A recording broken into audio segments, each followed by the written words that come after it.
Bonsoir à tous et à toutes. Soyez bénis dans le beau nom de Jésus. Bonsoir à tous nos amis qui nous suivent sur le direct ou qui vont suivre en rediffusion. On vous bénit aussi. La puissance de Dieu peut se rendre chez vous aussi, puis elle peut même se rendre en rediffusion. Donc, je suis content de pouvoir partager avec vous encore ce soir. C'est toujours un privilège après 10 ans cette année que c'est toujours un privilège pour moi de pouvoir partager la parole avec des frères et sœurs. Et vous savez, quand on échange autour de la parole, quand on prie les uns pour les autres, quand on partage, quand on témoigne, on se rend souvent pas compte qu'on est en train de faire des choses qui vont avoir une valeur éternelle. Au-delà de tout ce qu'on peut faire, de toutes les bonnes actions qu'on peut faire ici-bas, de tous les beaux moments qu'on peut vivre, tout ce qui sert à construire le royaume de Dieu dès maintenant ici-bas va avoir une valeur éternelle. Je ne sais pas le souvenir qu'on va en avoir quand on va se croiser sur les rues pavées d'or dans l'éternité. Je ne sais pas exactement comment tout ça va fonctionner, mais je suis certain qu'on ne regrettera pas d'avoir fait des sacrifices ici-bas pour le Seigneur. Et puis, lorsque toutes les souffrances et les petits problèmes temporaires de cette vie vont être passés, puis qu'on va être dans la paix et la présence parfaite de Dieu, je pense qu'on ne regrettera pas tout ce qu'on va avoir investi pour lui ici-bas, puis ce qu'on va semer dans la vie des gens. Donc, ceci étant dit, j'aurais plein de bonnes nouvelles à vous dire. Sœur Poulain a parlé de la journée de la Pentecôte qui s'en vient en fin de semaine. Elle a dit, vous recevrez une puissance. Je m'adonne à avoir reçu cette puissance il y a 10 ans maintenant et je suis très heureux de l'avoir reçue. Et depuis, il semblerait que la Bible est vraie parce que c'est censé faire de nous des témoins, puis ça a fait de moi un témoin, puis je m'arrange pour être contagieux pour que d'autres puissent être des témoins. Puis il semblerait que ça fonctionne encore, ce livre-là, parce qu'on voit encore des gens à chaque semaine expérimenter la puissance de Dieu, être guéris, être délivrés et surtout se convertir. Et puis, chacune de ces personnes-là a des familles, des amis, des collègues de travail. Donc, l'histoire se poursuit. Et puis, on voit le Seigneur à l'œuvre. Et puis, c'est vraiment bénissant. C'est un de mes plus beaux carburants dans ma vie avec le Seigneur, de voir des gens venir à Christ. Donc, je vous encourage fortement, si vous manquez un peu de fioul, amenez des gens à Christ, puis ça va mettre un peu d'huile sur le gaz. Ça va mettre un peu d'huile sur le feu, pardon. Donc, on va prier ce soir avant de commencer, puis ensuite, on va se plonger dans la parole en espérant sortir avant la Pentecôte, en fin de semaine, si tout se passe bien. Si vous avez fini avant moi, gênez-vous pas, vous pouvez quitter, je ne suis pas regardant à ce niveau-là. Et puis, on va parler ce soir d'un sujet que j'ai décidé d'intituler « L'Église, le corps du Christ ». Donc, il va y avoir bien des choses qu'on pourrait partager là-dessus, mais on va essayer vraiment de creuser des points assez fondamentaux de la parole de Dieu. Et puis, dans l'espoir que ça ne pourra pas juste vous bénir ce soir, mais que ça va vraiment mettre des fondements dans vos vies qui vont vous pousser à certaines réponses, à certaines modifications peut-être dans vos façons d'agir, de penser, et moi inclus, bien entendu, et puis que vous puissiez devenir à votre tour une source d'inspiration pour d'autres personnes, pour construire l'Église, parce qu'il y en a juste une. Il y en a beaucoup aujourd'hui, mais bibliquement, il y en a juste une, l'Église du Seigneur Jésus, qui est la plus grande institution qui a jamais existé, qui est le plus beau mystère que Dieu avait conservé. Et c'est ça. Donc, on prie un petit peu que le Consolateur soit avec nous pour nous révéler la parole, et puis après ça, on va se plonger là-dedans. Fait que, Seigneur, je veux juste te remercier de nous voir ici ce soir, d'être pas seulement en nous, mais d'être avec nous, Seigneur.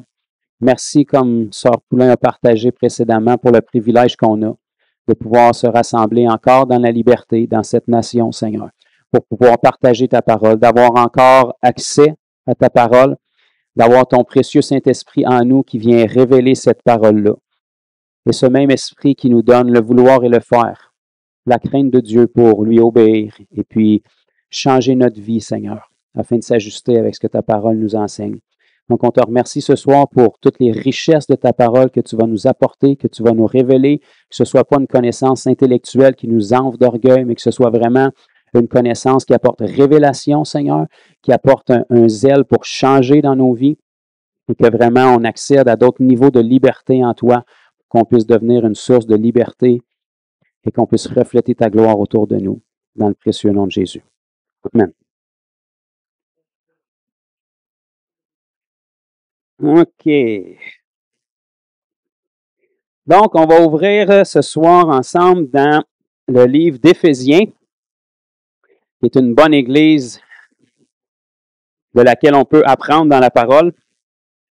Toutes les Écritures sont saintes et inspirées de Dieu, mais on sait que parmi les églises du Nouveau Testament, à partir de Romains jusqu'à Thessaloniciens, comme aujourd'hui, il y en avait un peu de tous les goûts, toutes les saveurs, toutes les couleurs, avec tous les problèmes.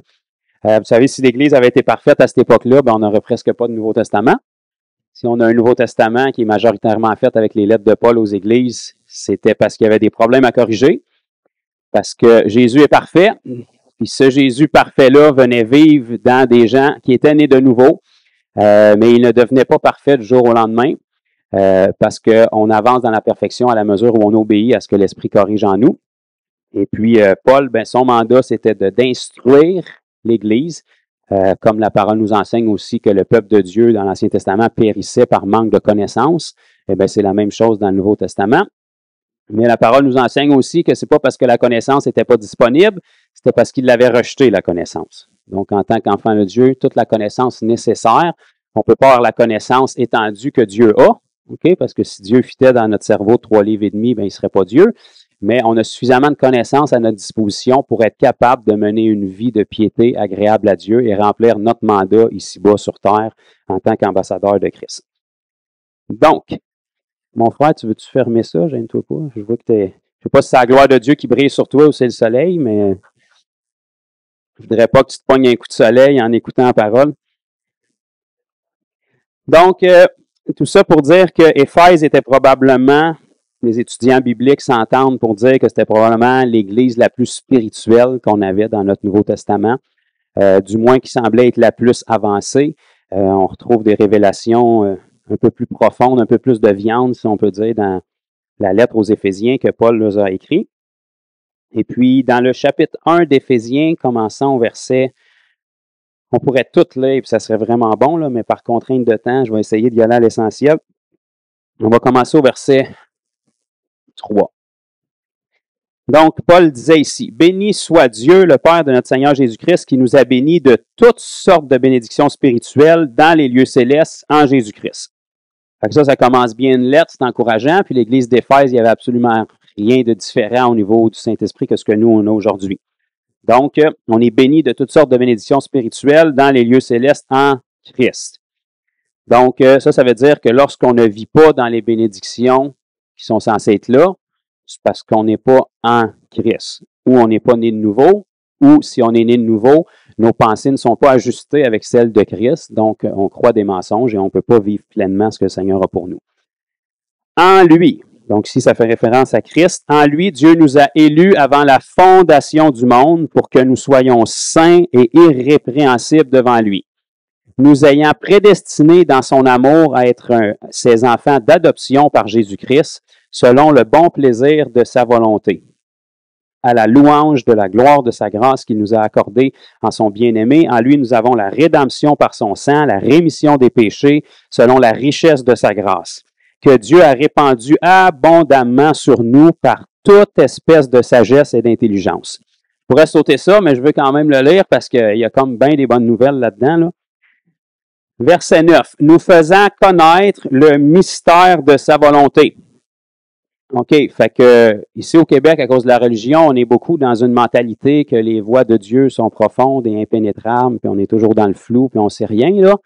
C'est valable pour un inconverti, mais quelqu'un qui a reçu l'Esprit de Jésus-Christ puis qui a la pensée de Christ en lui, il est supposé d'avoir une meilleure révélation, là. Donc, le mystère est censé être de plus en plus révélé.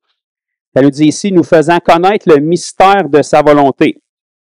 Pas parce qu'on est extraordinaire en nous-mêmes, là, mais selon le bienveillant dessein qu'il avait formé en lui-même pour le mettre à exécution lorsque les temps seraient accomplis, de réunir toutes choses en Christ, celles qui sont dans les cieux et celles qui sont sur la terre. OK, là ici, on voit Paul qui emploie le mot « réunir toutes choses en Christ », autant ce qu'il y a dans le ciel que sur la terre. Donc, si Paul nous parle ici de réunir, ça nous laisse sous-entendre qu'il y a été un moment où c'était uni. À un moment donné, ça a été désuni, puis là, ça va être réuni. Je ne sais pas si c'est trop compliqué ce que je dis là, Mais au départ, avant que nos premiers parents pêchent, les choses célestes et les choses terrestres étaient unies. Adam et Ève étaient un avec Dieu. Ils parlaient à Dieu, il n'y avait pas de honte, il n'y avait pas de séparation, il n'y avait pas de gêne, il n'y avait pas de mystère, il n'y avait rien de mystérieux là. Ils parlaient comme on se parle là. Malheureusement, il est arrivé un petit problème entre-temps. Et puis, plus ou moins 6 000 ans plus tard, on en écope encore. Mais quand Christ est venu, le plan de Dieu, c'était d'envoyer Christ pour réunir ce qui avait été désuni. Notre séparation qu'on avait avec Dieu a été enlevée par Jésus-Christ lorsqu'on vient à lui, bien entendu. Et maintenant, on est réunis avec notre véritable demeure qui est céleste. Donc, on est ici temporairement. En lui, verset 11, nous sommes aussi devenus héritiers, ayant été prédestinés suivant la résolution de celui qui opère toutes choses d'après le conseil de sa volonté, afin que nous servions à la louange de sa gloire, nous qui d'avance avons espéré en Christ. On saute rapidement au verset 20 pour sauver un petit peu de temps. Il l'a déployé en Christ, en le ressuscitant des morts. Donc ça, pour ceux qui ne savaient pas, c'est une nouvelle que je vous annonce. Donc Christ est ressuscité. C'est une très bonne nouvelle, soit dit en passant. S'il n'était pas ressuscité, on serait dans un grave pétrin en ce moment. En le ressuscitant de la mort et en le faisant asseoir à sa droite dans les lieux célestes. Au-dessus, ça veut dire pas en dessous. Au-dessus, ça veut dire que c'est au-dessus. Ça veut dire ça dans toutes les versions, le grec, l'hébreu, le latin. Au-dessus de toute domination, autorité, puissance, dignité et de tout nom qui se peut nommer. Non seulement dans le siècle présent, mais encore dans le siècle à venir. Donc, ce que Paul voulait envoyer comme message, c'est qu'il n'y a comme pas d'exclusion puis d'exception. Il savait comment que l'être humain est tordu puis aime bien ça, donner de la puissance au diable plus qu'à Dieu. Là, puis il disait, OK, je vais vous mettre ça clair. Là, si tu serais dans un jeu vidéo, le boss, là, c'est comme Jésus. Là. Il n'y en a pas de plus haut. Jésus, il est bien au-dessus de tout. Là, il va nous nommer des hiérarchies démoniaques qui sont là. Domination, autorité, puissance, dignité et de tout le reste qui peut avoir un nom. Puis comme si c'était passé, non seulement dans le siècle présent, mais dans le siècle à venir. Fait qu'on couvre l'étendue des temps, puis on couvre toutes les hiérarchies, puis Jésus est au-dessus de ça. Donc ça, c'est réglé. Et il a tout mis sous ses pieds. Il, c'est Dieu, a tout mis sous ses pieds, les pieds de qui? De Jésus. Et il l'a donné, Dieu a donné Jésus, pour chef suprême à l'Église. Ici, avec un E majuscule qui fait référence à l'Église unique de Jésus-Christ depuis le moment qu'elle a été fondée au jour de la Pentecôte jusqu'à ce que Jésus revienne la chercher. Il a tout mis sous ses pieds, il l'a donné pour chef suprême à l'Église, qui est son corps. Donc, l'Église est le corps de Jésus-Christ. La plénitude de celui qui remplit tout en tous. Donc, celui qui remplit tout en tous, c'est Jésus. L'Église est le corps de ce Jésus-là, puisque la tête qui est Jésus est assise à la droite du Père dans les lieux célestes depuis tout est accompli. La raison pourquoi Jésus est allé s'asseoir, c'est pas parce qu'il est paresseux, c'est parce que sa partie est faite. Quand il a dit tout est accompli, c'est parce que tout était fait. Maintenant, la Bible nous dit qu'il est allé s'asseoir à la droite du Père dans les lieux célestes en attendant que Dieu fasse de tous ses ennemis son marchepied. Mais lui, il n'a plus rien à faire. Sa partie est accomplie. Comment est-ce qu'il va faire de ses ennemis son marchepied? C'est à travers son corps qui est ici-bas sur terre, qui a encore accès à ses ennemis. Okay? Parce que les ennemis de Dieu ne sont pas au ciel. Ils sont ici-bas sur terre et c'est tout ce qu'on vient de lire là. Domination, autorité, puissance, dignité et tout ce qui a un nom. Bien évidemment, ces forces spirituelles-là agissent toujours à travers des véhicules charnels qui sont des êtres humains. Mais le problème, ce n'est pas les êtres humains directement, c'est les forces démoniaques qui agissent derrière. Mais le corps de Christ qui est nous est le moyen et le mystère que Dieu a choisi pour assujettir tous les ennemis de Dieu jusqu'à ce que tout soit accompli. Donc ça, c'est nous, frères et sœurs, qui est son corps ici-bas, qui a ce mandat-là. Okay. Je ne dis pas qu'on l'a peut-être rempli d'une manière adéquate jusqu'à présent, mais le Seigneur ne fait pas d'erreur. Fait que si c'est la mission qu'il nous a donnée, ça veut dire qu'il est en train d'éveiller quelque chose dans son corps pour que son corps soit vraiment actif pour taper sa tête du diable jusqu'à temps que le diable ait regretté de lever la main contre n'importe quel chrétien. OK. Tournez une page ou deux, dépendamment de votre Bible, pour aller dans le chapitre 3.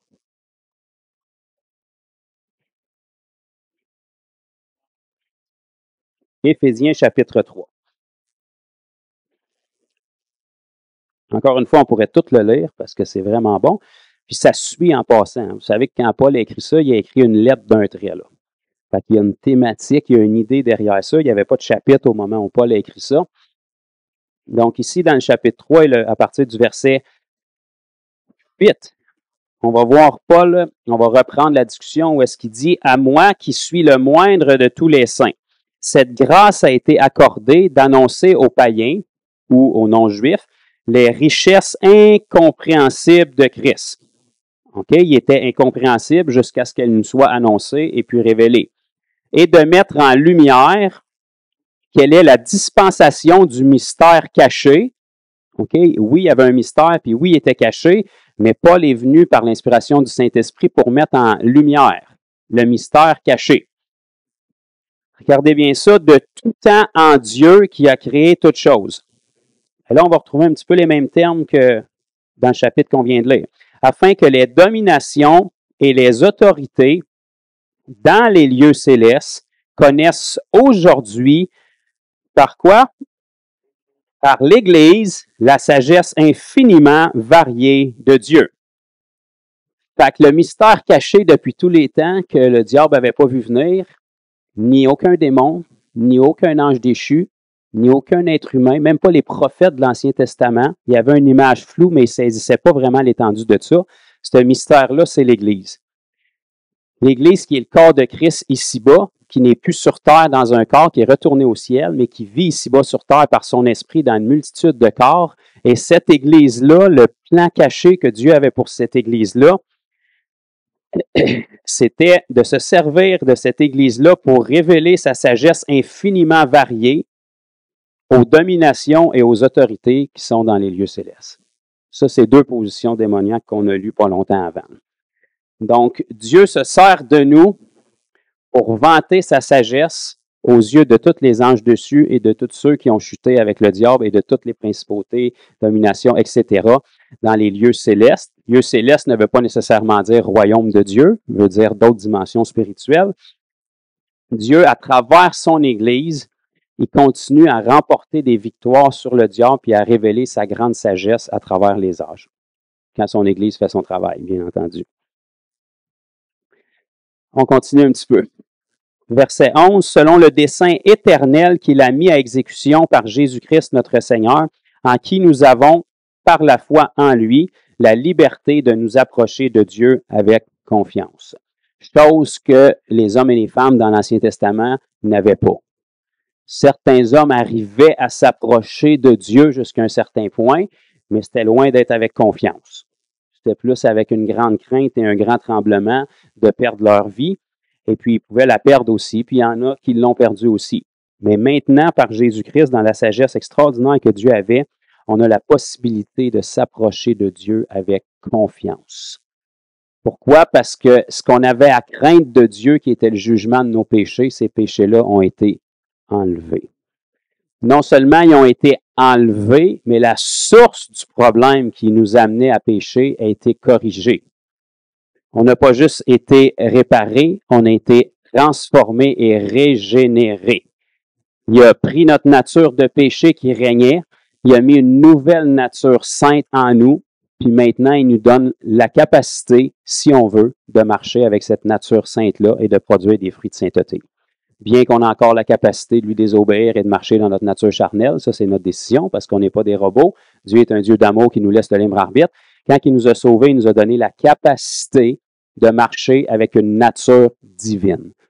C'est pour ça que Paul va exhorter dans le chapitre 5 d'Éphésiens, par exemple, en disant « Soyez des imitateurs de Dieu ». S'il ne se passe pas un miracle d'un être humain, c'est impossible pour un être humain d'imiter Dieu. À moins que ce Dieu-là change sa nature, puis mette son esprit en lui, puis lui donne le vouloir et le faire, les capacités nécessaires de vivre comme Dieu.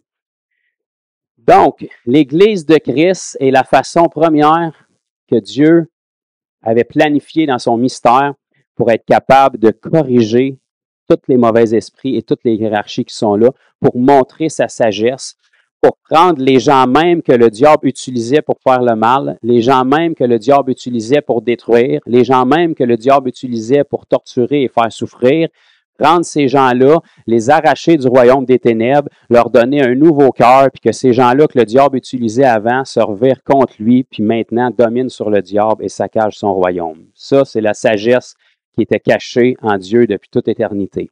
Dieu avait ça en tête, puis il pouvait rire dans sa barbe, même si je ne sais pas s'il y en a, mais dès le moment où Satan a séduit Ève dans le jardin, puis qu'il pensait d'avoir gagné, Dieu pouvait le regarder en riant puis dire, tu sais tellement pas qu'est-ce que j'en réserve pour toi.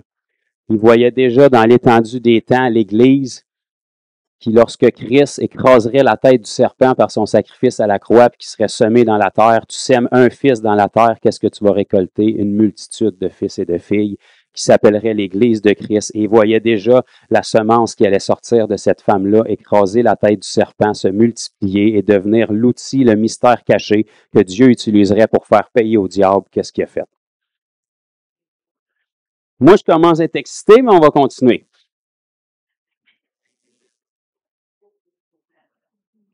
Maintenant, on va regarder des outils que le Seigneur donne à cette Église-là. OK? Là, on a vu par ces passages-là, puis on va le voir encore, que nos ennemis ne sont pas les êtres humains qui sont sans Christ, mais sont les esprits qui agissent à travers ces êtres humains-là, et d'autres hiérarchies qui agissent pas nécessairement dans les êtres humains, mais qui agissent dans différentes hauteurs spirituelles, de la dimension spirituelle, et qui vont affecter d'autres choses que des êtres humains, qui vont affecter des atmosphères, qui vont affecter des régions, qui vont affecter des gouvernements, tous les systèmes du monde. Vous savez, le diable, la Bible nous dit qu'il est le Dieu de ce monde.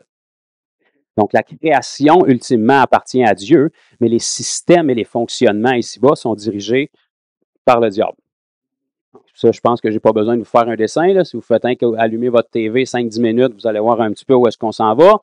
2 minutes, bon, JF dit 2 minutes.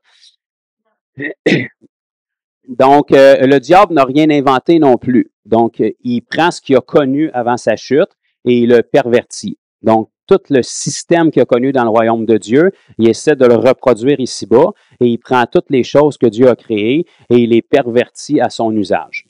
OK? Donc, vous savez, par exemple, tout ce qui est New Age, les médiums, les tarots, puis tout ça, c'est pas le diable qui a inventé ça.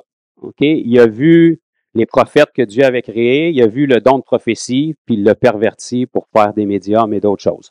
OK? Fait que c'est un peu triste de voir que le diable croit encore dans les 5 ministères, mais que bien souvent l'Église n'y croit plus. Parce que le diable a encore ses apôtres, il a encore ses évangélistes, il a encore ses prophètes, puis il a encore ses dirigeants, mais bien souvent l'Église ne croit plus là-dedans. OK? Pendant que l'Église n'y croit plus, ben lui, le diable, il croit, puis il fait son travail. OK, donc dans le livre de Corinthiens, 2e Corinthiens, on va aller au chapitre 10, pardon.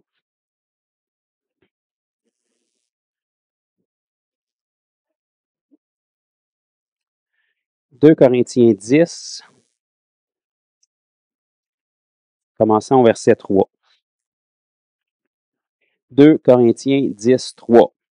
Paul disait ici aux Corinthiens, « Si nous marchons dans la chair, nous ne combattons pas selon la chair. » Donc, tous les gens que je vois ici ce soir, si je vous vois, ça prouve que vous marchez dans la chair. Donc, vous avez un corps de chair. Okay? Ça ne veut pas dire que vous marchez selon la chair, mais vous marchez dans la chair. Okay? Vous n'êtes pas encore glorifié dans votre corps glorifié. Vous avez un corps de chair et vous avez encore votre nature charnelle, votre âme. Vous avez votre corps et vous avez un esprit qui habite en dedans de tout ça, qui est la partie qui est unie à Christ. Paul était la même chose et Jésus, quand il était ici-bas, la même chose. Il marchait dans un corps de chair, mais Paul enseigne ici, même si on marche dans la chair, nous ne combattons pas selon la chair. Ça veut dire qu'il y a plus que la dimension charnelle. La chair est réelle, mais ce n'est pas la seule dimension. Et s'il y a plus que la dimension charnelle, il n'y a pas seulement dans la dimension charnelle qu'on peut combattre. Okay? Combattre dans la dimension charnelle, je n'ai pas besoin de vous le montrer, là. Quand vous étiez jeune, dès le moment que quelqu'un vous a tombé ses nerfs, vous avez appris à combattre dans cette dimension-là assez vite. Maintenant qu'on est en Christ, des fois, on perd un peu le même zèle puis on ne sait pas quelle arme utiliser, mais Paul leur enseignait ici.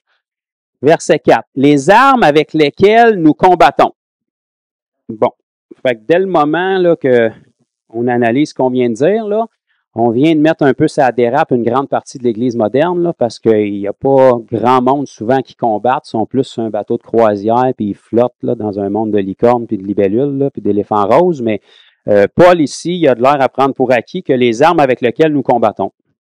Fait qu'en tant que chrétien, il est supposé d'avoir un combat qui est là. S'il n'y a pas de combat, c'est parce que tu es en train de suivre le courant, puis le courant, en passant, ça n'en va pas au ciel. Ça en va de l'autre bord. Parce que les systèmes de ce monde, ils sont dirigés par le diable. Fait que si tu suis le courant et tu n'es pas en train de combattre, tu n'es pas en train de venir contre les systèmes de ce monde, donc ils sont en train de t'emporter. Donc, en tant qu'enfant de Dieu, on a été racheté pour détruire les œuvres du diable, donc on est censé combattre. Parce qu'on vit dans ce monde, mais on n'est pas de ce monde. On est comme les espions qui ont été envoyés dans la terre promise. Notre cité, elle est céleste. Notre esprit est accroché dans les lieux célestes aussi en Jésus-Christ. Mais notre corps qui est ici-bas, lui, il est l'outil que le Seigneur va utiliser pour combattre le royaume des ténèbres qui domine ici-bas. Paul disait, les armes avec lesquelles nous combattons ne sont pas charnelles, mais elles sont puissantes. Ça veut dire que s'ils ne sont pas charnels puis sont puissantes, les charnels ne sont pas puissantes. OK? J'essaie d'être juste logique, là. Par la vertu de Dieu, OK? Pas parce que nous, on est bons, mais c'est des armes qui viennent de Dieu et c'est sa vertu, sa force qui les rend puissantes, au renverser des forteresses. OK? Qu'est-ce que c'est donc ça, des forteresses? Bon, on le sait dans le naturel que c'est comme un gros château fort, là, bien érigé puis dur à démolir, là. Mais ici, Paul nous dit au verset 5, nous renversons les raisonnements. OK, il nous dit au verset 4 qu'on renverse des forteresses, puis après, il nous dit qu'on renverse des raisonnements. C'est quoi qu'on renverse? Des forteresses ou des raisonnements? Bien, c'est pas compliqué. C'est quoi une forteresse? C'est des raisonnements. Donc, si tu veux démolir une forteresse qui est érigée dans la tête de quelqu'un, il faut que tu démolisses les raisonnements sur lesquels il a commencé à construire cette forteresse-là. OK, une forteresse, là, quand elle commence à se construire, c'est le temps. Une fois qu'elle est érigée, qu'elle a 25 pieds d'eau, puis qu'elle a des murs de 2 pieds et demi d'épais, puis que tu as un paquet d'archers qui sont en haut, là, tu es comme en position d'infériorité pour commencer à faire quelque chose. Là.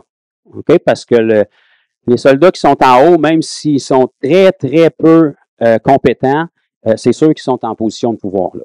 Ils sont protégés, ils sont en hauteur, puis c'est eux qui ont main forte sur tout ce qui est en bas. OK? Regardez bien. Nous renversons les raisonnements et toute hauteur, mais qu'est-ce donc que ça, Joe? Je suis content que vous en parliez, on va le lire, qui s'élève contre la connaissance de Dieu. OK. Donc, une forteresse est construite avec des raisonnements et des pensées hautaines qui s'élèvent contre la connaissance de Dieu. Et nous amenons toute démon, toute hiérarchie, toute domination, non, c'est pas ça qui est écrit. C'est écrit toute pensée captive à l'obéissance de Christ. Puis ça, selon ce qu'on vient de lire, ce sont des armes puissantes. Faire ça, là, c'est des armes puissantes.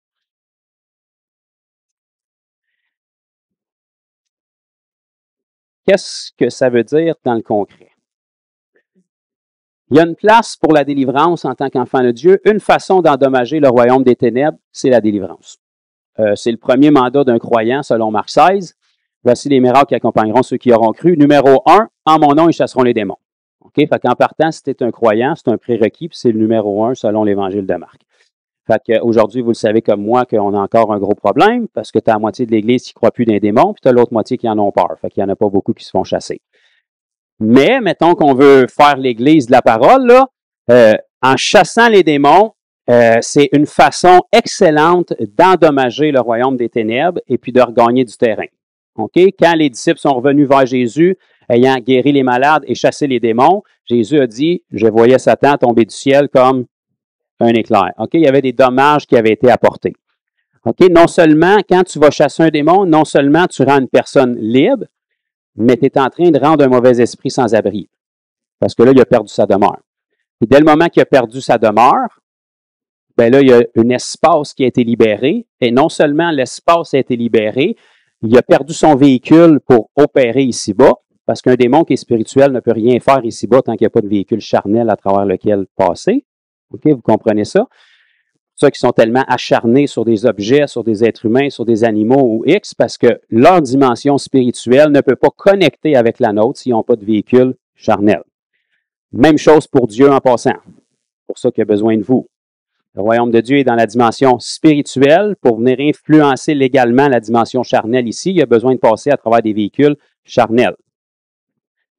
Donc, ici, ça nous dit que une des façons autres que la délivrance pour être capable d'apporter la liberté et pour être capable de combattre le royaume des ténèbres, c'est en renversant des raisonnements et des hauteurs qui s'élèvent contre la connaissance de Dieu. Pourquoi les gens sont captifs bien souvent? Oui, il y a une place pour la délivrance, mais souvent, même après délivrance, après délivrance, après délivrance, après délivrance, puis 10 ans de délivrance, sont souvent aussi captifs, sinon plus, qu'ils l'étaient au début. Fait que là, il y a un problème. OK? Parce que le but d'une délivrance, c'est supposé de te délivrer. C'est pour ça qu'on appelle ça une délivrance. OK? Le but d'une délivrance, c'est pas faire un spectacle, c'est pas pour que tu écumes, que tu roules à terre, etc. Si ça a à se produire, que ça se produise, puis que tu sois libéré, tant mieux. Mais si tu n'es jamais libre, il y a quelque chose qui cloche. OK? La puissance de Dieu peut délivrer. Le démon va répondre à la puissance de Dieu. Il va sortir, il va être évincé.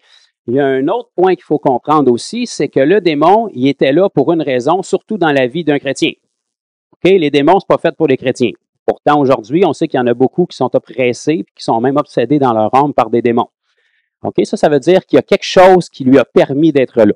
Soit que le ménage n'a pas été fait quand tu es venu à Christ, soit que tu n'es pas réellement sauvé, ou si tu es réellement sauvé et tu as reçu le Saint-Esprit, il y a quelque chose quelque part qui a donné un ancrage.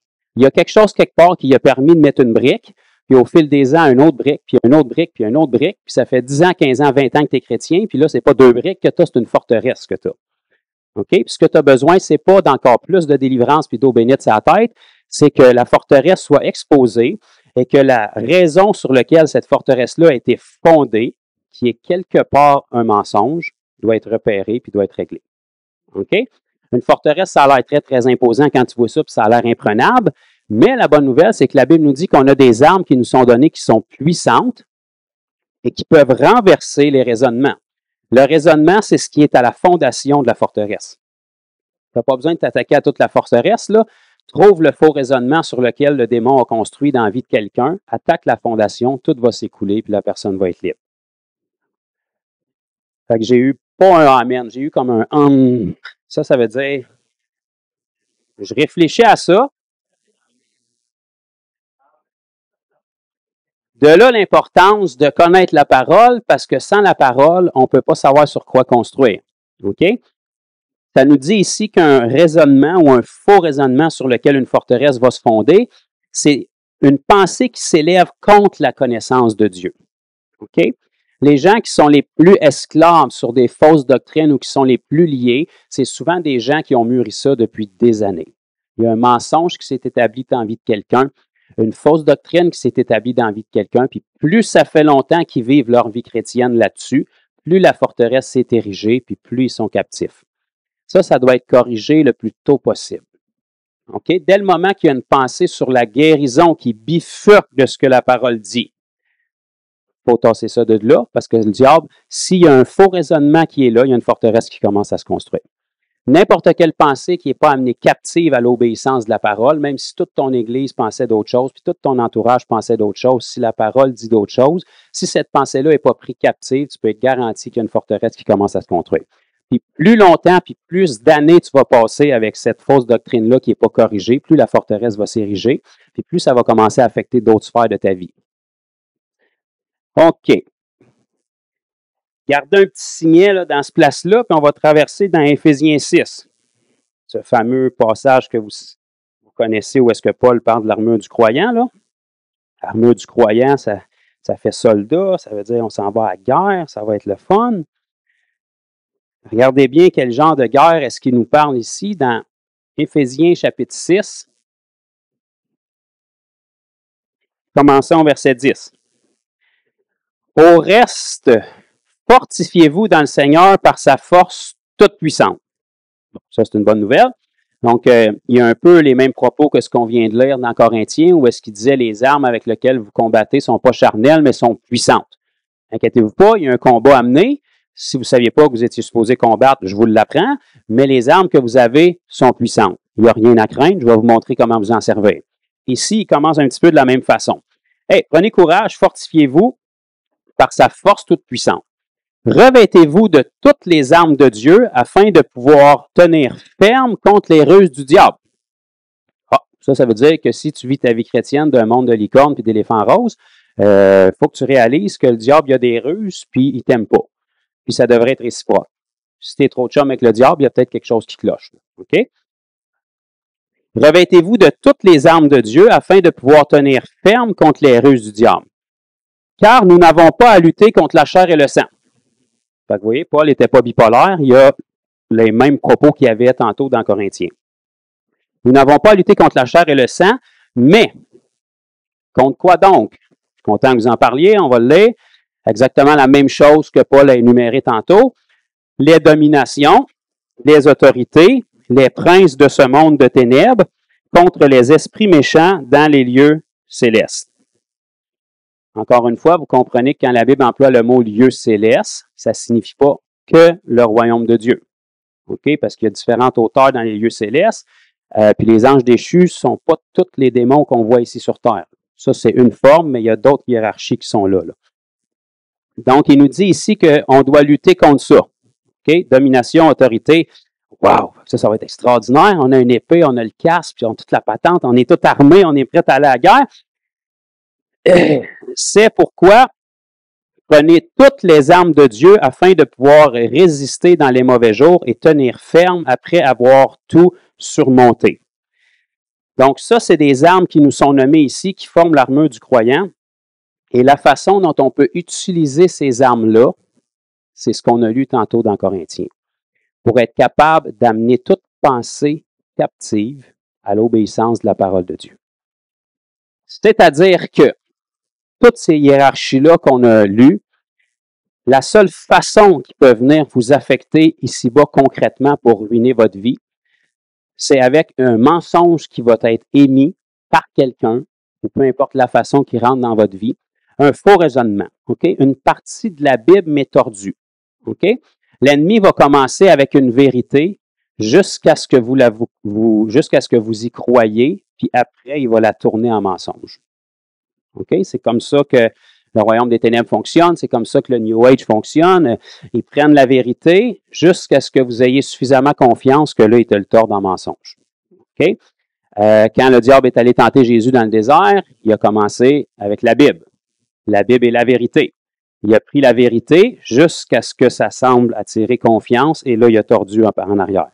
OK? C'est toujours comme ça que l'ennemi fonctionne. Donc, la façon que le diable peut interagir ici-bas et commencer à se construire des forteresses, parce que le diable n'est pas intéressé seulement à ruiner votre vie.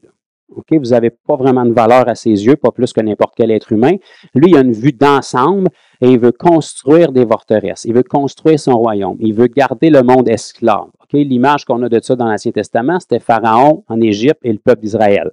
Non seulement il veut les avoir esclaves, mais il veut qu'ils travaillent pour lui pour construire son royaume. OK? Donc, la façon qu'il peut faire ça avec les êtres humains, c'est qu'il va amener une pensée qui semble être la vérité. Après ça, elle va être tordue pour que vous croyiez en marge de ce que la parole dit. Et une fois que ça, c'est là, que ce n'est pas amené captif à l'obéissance de la parole ou mis en lumière, ça va commencer à construire des forteresses dans vos pensées. Et lorsqu'une forteresse est construite dans vos pensées, bien, ça va venir affecter la façon dont vous agissez et dont vous parlez. Et vous devenez à ce moment-là un instrument de l'ennemi dans cet aspect-là que la forteresse a été construite.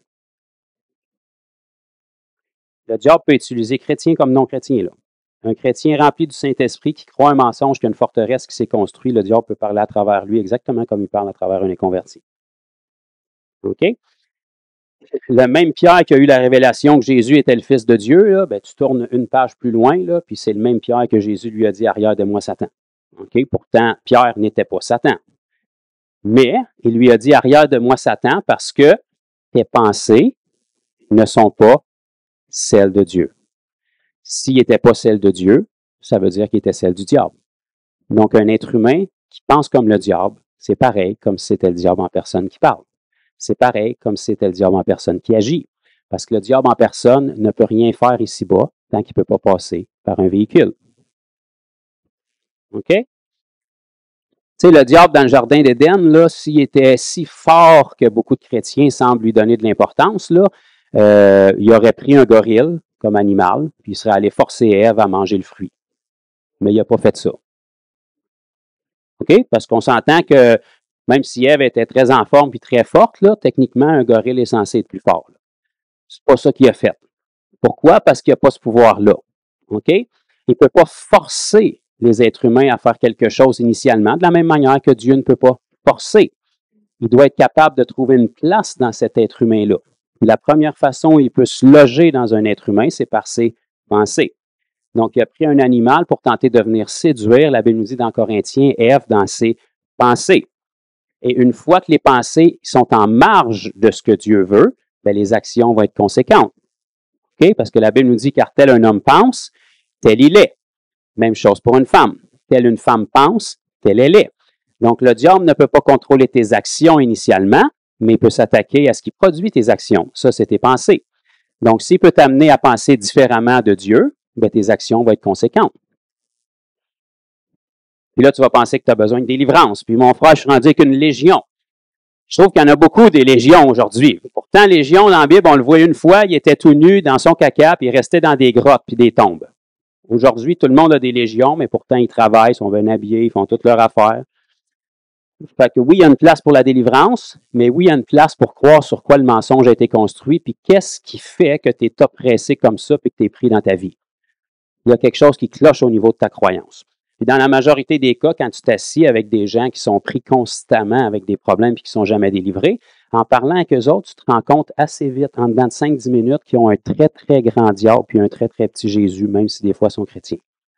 Ils vont te parler de tout ce que le diable a fait dans leur vie, puis quand tu leur demandes ce que Jésus a fait dans leur vie, bien, à part le moment où ils ont répété leur prière de repentance il y a 30 ans, il n'a pas fait grand-chose depuis.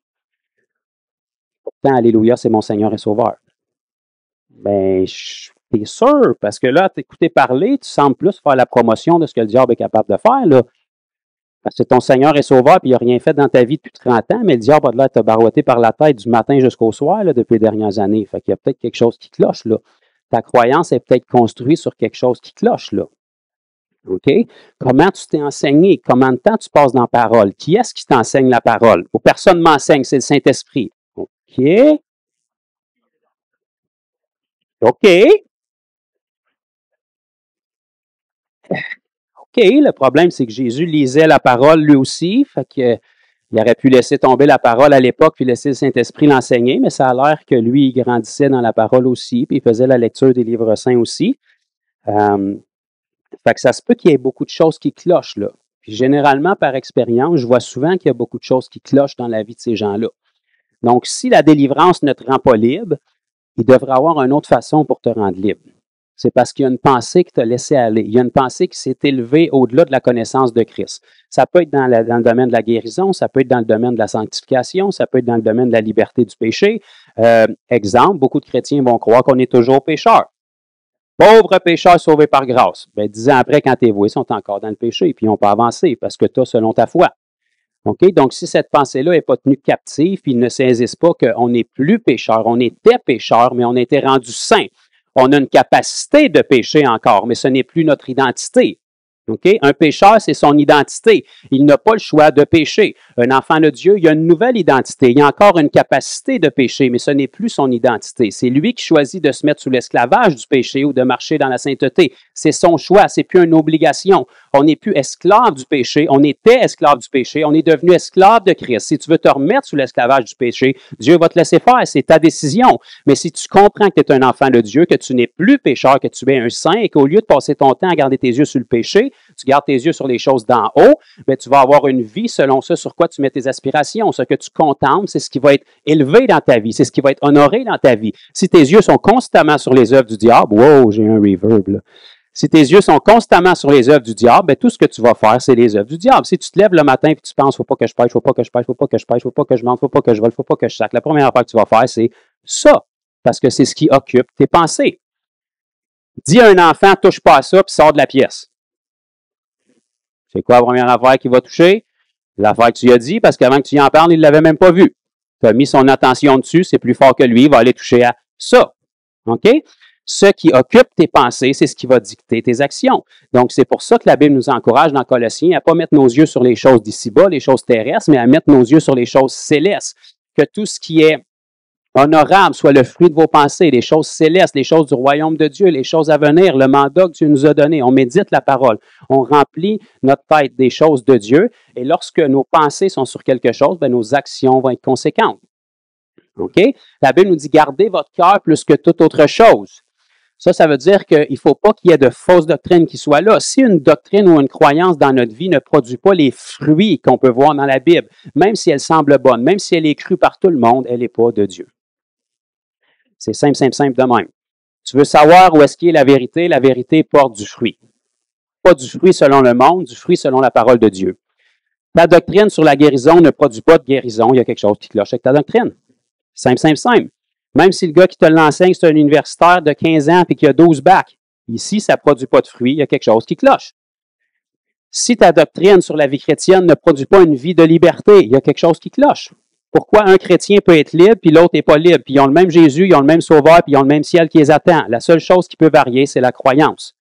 Un pense différemment de l'autre. Notre vie va toujours être le fruit de comment on croit. Vous pouvez leur dire que je vais rappeler. Donc, si on croit selon la parole, on va vivre selon la parole. OK? Fait que dès le moment qu'il y a une pensée qui s'élève en marge de la parole, il faut que ça soit pris captif. Et ça, c'est les armes que Dieu nous donne. La Bible nous dit que nos armes sont puissantes. On a la puissance en Jésus-Christ. Dès le moment qu'on repart qu'une pensée, même si elle est bien à la mode, ne coïncide pas avec le modèle que Jésus nous donnait, on prend ça captif tout de suite. Comment est-ce qu'on prend un mensonge captif? Tu le remplaces par la vérité. Un mensonge va avoir de la puissance dans la vie de quelqu'un tant qu'il ne connaît pas la vérité. Je connais personne sur la planète qui dit « Moi, je suis dans le champ, puis j'aime ça, puis c'est mon choix. » Non. Tout le monde qui sont dans l'erreur sont sincèrement dans l'erreur. Ils sont tous convaincus qu'ils sont dans la vérité jusqu'à ce qu'ils trouvent la vérité. Là, ils font « Wow! Comment ça que je croyais ça? » Bien, le mensonge avait un pouvoir sur ta vie parce que tu ne connaissais pas la vérité. Dès le moment que la vérité est là, immédiatement, le mensonge est exposé. Dès le moment que tu connais la vérité et que le mensonge est exposé, tu peux remplacer le mensonge par la vérité, puis là, tu commences à construire une forteresse céleste plutôt qu'une forteresse que le diable va utiliser pour te bombarder. Parce qu'une fois qu'il y a une forteresse puis une brique qui est posée, plus longtemps tu passes les années sans que ça soit détruit puis que ça soit remplacé par la vérité, plus la forteresse s'érige. Et plus il y a une forteresse qui est érigée, plus le diable a un accès dans tes pensées. Puis si le diable a un accès dans tes pensées, il ne va pas penser qu'il n'y aura pas d'autres forteresses qui vont se construire. Parce qu'il sait que quand il parle, t'écoutes. S'il a réussi à en construire une, il va en construire deux, il va en construire trois, puis il va t'amener des amis qui pensent à peu près comme toi, puis vous allez vous construire des forteresses ensemble, en mettant des mots spirituels par-dessus.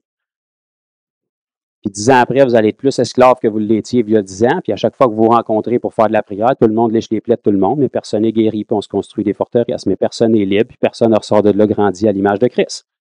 Donc, si notre vie ne ressemble pas à ce que Christ vivait, c'est parce qu'on croit quelque chose qui est en marge de ce que la parole enseigne. Il faut mettre le doigt dessus, il faut s'aligner, il faut changer ces choses-là. Puis dès le moment que le mensonge est révélé, c'est pas un combat de 10 ans, là. Ça peut te prendre 10 ans à construire une forteresse, mais tu n'as pas besoin de travailler un autre 10 ans pour le démolir. Dès que tu t'attaques au fondement de ça, puis que tu remplaces le mensonge par la vérité, tout s'effondre, le diable perd sa place, puis tu rentres dans la liberté. Car celui que le Fils rend libre est réellement libre. Le Fils, c'est pas juste un poème, là. Le Fils, c'est le chemin, la vérité et la vie. Donc, on peut dire, car celui que la vérité rend libre est réellement libre. Ça veut dire que celui qui n'a pas la vérité est réellement captif. Fait que si tu veux être libre, ramène la vérité, puis la liberté va se produire. La forteresse, généralement, ne fera pas juste se construire dans tes pensées, elle va t'amener à avoir un péché, puis c'est ça qui va la nourrir. Parce que dès le moment que tu crois un mensonge, tu donnes un accès au diable, puis le diable, il n'y a aucune importance d'avoir un accès à toi tant aussi longtemps qu'il ne peut pas t'amener à pécher. La tentation, c'est l'outil du diable, mais ça y rapporte rien. La tentation, c'est l'appât pour t'amener à pécher. Ça lui rapporte parce que celui qui pêche se met sous l'esclavage du péché. Et comme ce n'est pas Dieu qui est en charge de ça, bien, ça n'est un autre, le Dieu de ce monde. Puis dès le moment que tu es sous l'esclavage du péché, c'est la laisse avec laquelle il te tient. C'est pour ça que toute l'humanité qui est sans Christ est sous l'esclavage du diable parce qu'ils sont enchaînés par le péché. Le péché, ça ne me dérange pas c'est lequel, ça ne me dérange pas il y en a comment, puis ça ne me dérange pas comment tu penses que tu es libre. Tu vas arriver au bout de la chaîne à un moment donné parce que c'est comme ça que le diable te tient captif. Ça peut être aussi long qu'une cigarette de 3 pouces, là. On peut débattre à l'infini pour savoir si c'est péché. Laisse-moi te l'enlever pendant un mois, puis on va voir comment tu en fais des péchés. Ça veut dire que tu es esclave de ça. Puis ça peut être plein de choses banales comme ça. On s'en fout, l'outil que le diable utilise, c'est pour te tenir captif. Puis la raison qu'il a réussi à te tenir captif, c'est parce qu'il y a quelque chose que tu as cru ou que tu as banalisé qui était en marge de la parole, qui a donné le droit de venir mettre une première brique sur la forteresse. Puis plus les années ont passé, plus tu as cru cette croyance-là, puis tu as commencé à construire dessus, plus la forteresse s'est érigée. OK. Comment est-ce qu'on gagne du terrain? Comment est-ce qu'on combat le diable? Oui, on chasse les démons. Numéro 1. En plus de chasser les démons, on règle la raison pourquoi ils ont eu un accès dans la vie de la personne. Si c'est des choses que la personne traînait avant d'être à Christ, certainement, il y avait beaucoup de gens qui étaient prêts avec des démons. Mais si la personne est chrétienne, elle est née de nouveau, elle a reçu le Saint-Esprit, puis elle est constamment esclave, puis elle n'arrive pas à avoir de la liberté, il y a quelque chose qui cloche au niveau de la croyance. Il faut faire du ménage, il faut changer le fondement de la croyance pour que la personne accède à cette liberté-là. Pour ça qu'il faut passer du temps dans la parole de Dieu. Il faut demander au Saint-Esprit de nous révéler les choses. Quand ça nous dérange, si la parole parle en marge de tout ce qu'on entend autour de nous autres, mais on regarde les fruits de ce qu'on entend autour de nous autres. Si ce qu'on entend autour de nous autres ne produit pas des fruits de liberté dans la vie des gens, c'est parce que leur croyance est fausse. Il ne faut pas adhérer à cette croyance-là. On cherche des gens qui vivent la liberté, qui vivent le surnaturel, qui vivent le miraculeux, qui produisent des fruits, puis on regarde comment est-ce que ces gens-là croient, pas pour adorer eux autres, pour dire que si eux produisent ces fruits-là, c'est parce qu'ils ont réussi à croire la vérité qui les amène à vivre ces fruits-là. C'est ça que l'apôtre Paul disait, soyez mes imitateurs, comme je suis moi-même de Christ. Donc, si je n'imite pas Christ dans un aspect de ma vie, imitez-moi pas. Mais si vous voyez dans ma vie les mêmes fruits qui étaient en Jésus-Christ, imitez-moi. Ça veut dire que je crois la même chose que Jésus croyait dans ces aspects-là. Alléluia. Good job. La Bible nous dit dans le livre de Corinthiens, nous avons en nous la pensée de Christ. Ça veut dire que tu as le droit d'avoir la pensée du diable si tu l'écoutes et tu y crois, mais tu as aussi en toi, 24 heures sur 24, 7 jours sur 7, la pensée de Christ. Ça veut dire que devant chaque situation et décision que tu dois prendre, tu as la capacité en tant qu'enfant de Dieu, si tu es capable d'entendre dans l'esprit et non selon ta chair, tu as la capacité de penser, de parler et d'agir exactement comme Jésus aurait fait dans cette situation-là. Ça, mes amis, c'est presque un blasphème en 2023 de dire ça dans les milieux chrétiens, puis c'est un idéal inatteignable. Pourtant, la Bible dit, nous avons en nous la pensée de Christ. Le mystère était révélé. Si on n'agit pas comme Christ, c'est pas parce que la pensée n'était pas là, c'est parce qu'on était charnel, puis dans l'immédiat, ça plaisait plus à nos sens d'obéir à notre chair plutôt que d'obéir à la parole. Si on n'obéit pas à Christ, selon la pensée de Christ qui est en nous, c'est parce qu'on a passé la semaine à écouter Netflix en disant 2-3 mots en langue avant de se coucher, plutôt que de se remplir notre tête de choses spirituelles pour que quand on fait face à une situation, ce soit l'esprit qui parle plus fort que la chair. Tu sais, si tu as nourri ta chair toute la semaine, surprends-toi pas que ça va être la première à réagir face à une situation. Si tu as fait jeûner ta chair toute la semaine, puis c'est l'esprit qui t'a fortifié, surprends-toi pas que ce soit l'esprit qui veut le parler face à une situation. Ça ne me dérange pas comme un bon chrétien, tu penses que tu as de la chair comme tout le monde. Puis dans chaque situation, ta chair peut parler, puis l'esprit peut parler. C'est toi qui décides. C'est pas Dieu qui décide, c'est toi qui décides. L'esprit, là, souvent les gens veulent entendre l'esprit, là. L'esprit ne vient pas te parler tout d'un coup. Là. Ah, tu l'as entendu tout d'un coup. Mais il parle constamment. La Bible nous dit que la plénitude de Dieu habite dans notre esprit. Dans notre esprit, 24 heures sur 24, 7 jours sur 7, c'est des choses spirituelles qui se passent là.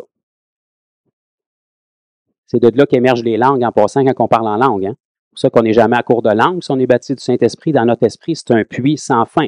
Des fleuves d'eau vive coulent de nous. OK? Donc, si on peut parler en langue n'importe quand, puis on peut se fortifier n'importe quand, puis on peut édifier notre homme spirituel n'importe quand, ça veut dire que si on saisissait ce qu'on dit dans nos langues, on serait capable de tout le temps entendre la voix de Dieu. Fait que si vous voulez vous exercer à entendre la voix de Dieu, parlez en langue. Puis regardez de où est-ce que les langues montent quand vous parlez en langue. Ça, c'est l'esprit. Quand vous avez distingué ce corridor-là, où est-ce qu'il est l'esprit, c'est de la même place que montent les paroles de connaissance, c'est de la même place que montent les prophéties. Ça, c'est l'esprit en vous. Petite parenthèse si jamais ça vous intéresse. Donc, une autre façon de pouvoir marcher dans la liberté, et puis une autre façon que Dieu utilise le corps de Christ ici-bas sur terre, on va regarder dans Éphésiens 4. On retourne dans Éphésiens.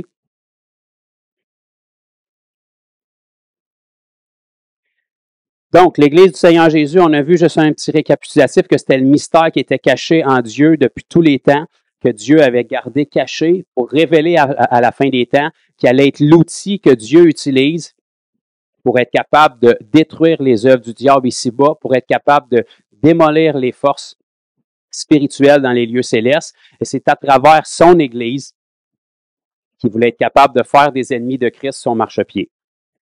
Donc, pour ça, il faut que l'Église elle-même soit libre. Pour ça, il faut que l'Église elle-même comprenne qu'elle a un combat à mener. Pour ça, il faut que l'Église elle-même comprenne les armes qu'elle a. Puis pour ça, il faut que l'Église elle-même soit capable d'utiliser ces armes-là. OK. Éphésiens chapitre 4. Qu'est-ce que cela nous dit? Commençant au verset 1. Je vous exhorte donc, moi, le prisonnier du Seigneur, à marcher d'une manière digne de la vocation qui vous a été adressée. En toute humilité et douceur, avec patience, vous supportant les uns les autres avec charité. Donc ça, en partant, si tu ne marches pas dans l'esprit, ce ne sera pas faisable. OK? Tu n'auras pas de patience, tu n'auras pas d'humilité, tu n'auras pas de douceur, puis tu ne te supporteras pas les uns les autres si tu ne marches pas dans l'esprit. Vous efforçant de conserver l'unité de l'esprit par le lien de la paix. Il y a un seul corps et un seul esprit, E majuscule, comme aussi vous avez été appelés à une seule espérance par votre vocation. Il y a un seul Seigneur, une seule foi, un seul baptême. Tu sais, le chemin n'est pas compliqué, là. C'est un seul de tous, son nom, c'est Jésus. Un seul Dieu et Père de tous, qui est au-dessus de tous, et parmi tous, et en tous. Et là, vous comprenez que Paul parlait ici aux chrétiens de Éphèse.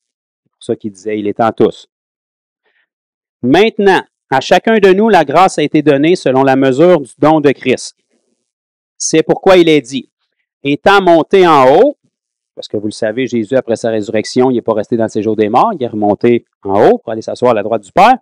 Il a amené des captifs, ceux qui étaient retenus captifs dans le séjour des morts, du côté du Saint d'Abraham. Lorsqu'il a inauguré la route vers le ciel, il les a amenés avec lui.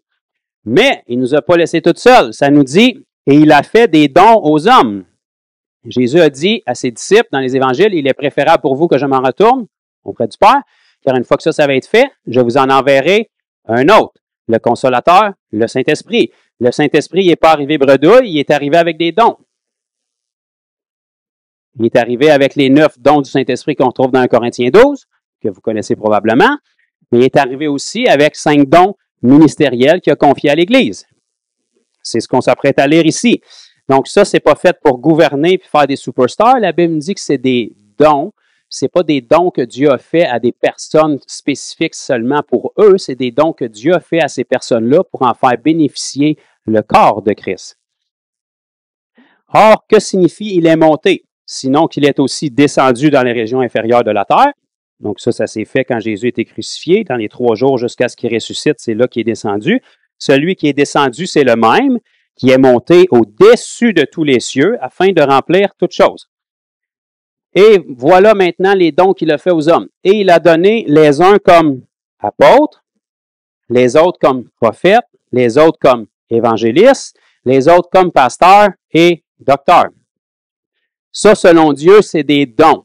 C'est un cadeau qu'il a fait aux hommes à son Église.